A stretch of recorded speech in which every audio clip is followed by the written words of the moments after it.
Assalamualaikum warahmatullahi wabarakatuh. Selamat siang dan semoga dalam keadaan sehat semuanya. Langsung aja saya ingin share screen ya. Nah, boleh ya udah ya. Mohon izin untuk bisa share screen. Silakan Pak. Belum bisa nih Pak. Belum bisa. Masih disabled. Nah, bisa. Alhamdulillah. Nah, jadi sebetulnya tadi sudah disampaikan sebagian oleh Bu Monica, jadi saya nggak usah panjang-panjang lagi gitu ya. Ini kan kekeliruan yang sering terjadi saat riset. Tadi kita sudah dengar bahwa risetnya adik-adik nanti tuh dimulai tanggal 31 Agustus dan seterusnya setelah itu ya. Karena kan kalau sampai tanggal 31 cuma riset from home kan gitu ya. Nah, jadi ini kesalahan yang terjadi saat riset, jadi artinya udah jalan nih. Nah, pertama adalah biasanya tuh tadi sudah disampaikan Bu Monica ya, identifikasi masalah itu ternyata memang nggak cocok dengan aksinya. Jadi istilahnya jaka sembung naik ojek gitu ya, nggak nyambung Jack gitu ya. Jadi masalahnya kemana, aksinya kemana, kesimpulan kemana. Tolong nanti adik-adik perhatikan betul yang pertama ini. Yang kedua, kesalahannya biasanya pada metode nih. Nah, banyak kesalahan misalnya dalam hal menetapkan jumlah sampel, sampelnya tidak representatif, atau pertanyaannya, siapa ya sampelnya ya? Nah, gitu kan. Nah, oh teman-teman saya, oh guru saya, itu tidak representatif sebetulnya. Tidak sesuai dengan asas dalam metodologi ilmiah. Kemudian salah mengambil cuplikan pada riset eksperimen. Misalnya kalau menggunakan pohon, akar, batang, daun, gitu ya. Nah, harusnya ngambilnya di daun tuh cuplikannya, malah diambilnya di batang, jadi nggak cocok gitu ya. Nah, juga kalau pakai hewan percobaan, biasanya ini banyak kesalahan, misalnya dalam hal pengambilan darah tikus atau gitu ya, nah atau mencit, itu salah tuh. Kemudian kalau pakai kuesioner itu biasanya nggak pas. Karena data yang mau didapatkan apa, tapi nanyanya apa gitu ya. Nah ini biasanya menjadi bias atau bias hasilnya. Nah sumber kesalahannya itu ya tadi Bu Monica udah bilang tuh, kurang banyak baca, bahasa anak sekarang tuh nggak gaul gitu ya. Nah itu harus gaul, banyak baca gitu ya. Yang ketiga, desain riset kesalahannya.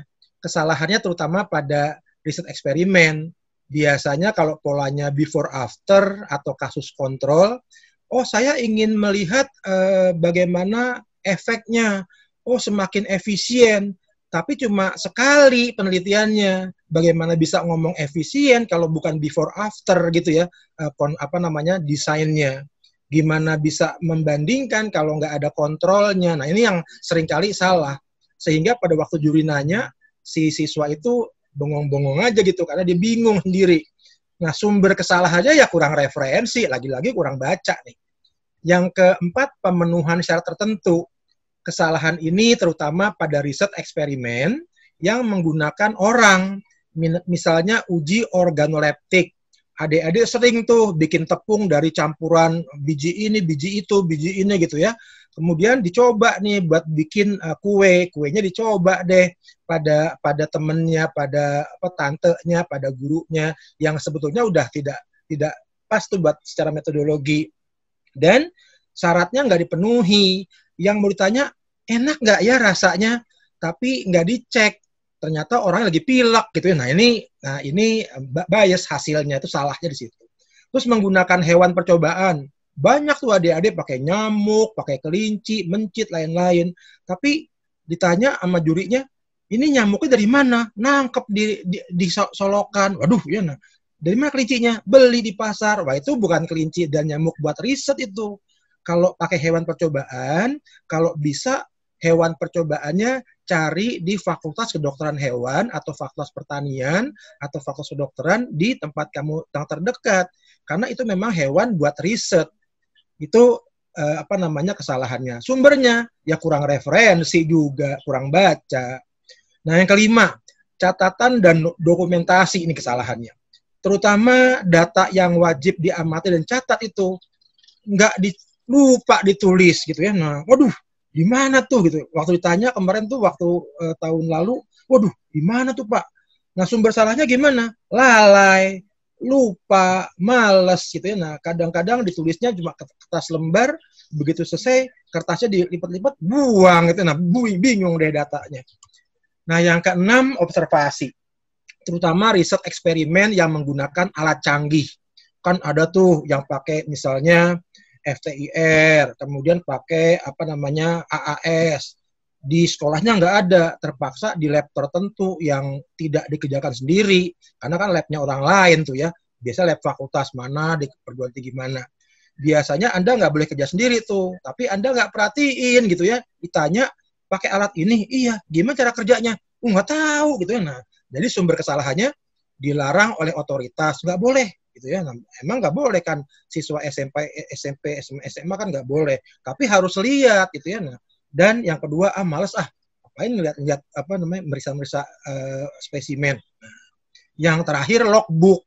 Nah, adik-adik, semua aktivitas riset wajib dicatat dan dituliskan dalam sebuah buku jurnal harian riset, namanya logbook. Tulis semua di situ. Jadi hasilnya kalau ada tempel situ, potretnya masukin situ-situ semuanya. Itu logbook. Di dalam penjurian internasional logbook jadi sangat penting. Dan logbook jangan dibikin sebagus-bagusnya. Logbook bukan diary gitu ya, bukan diary.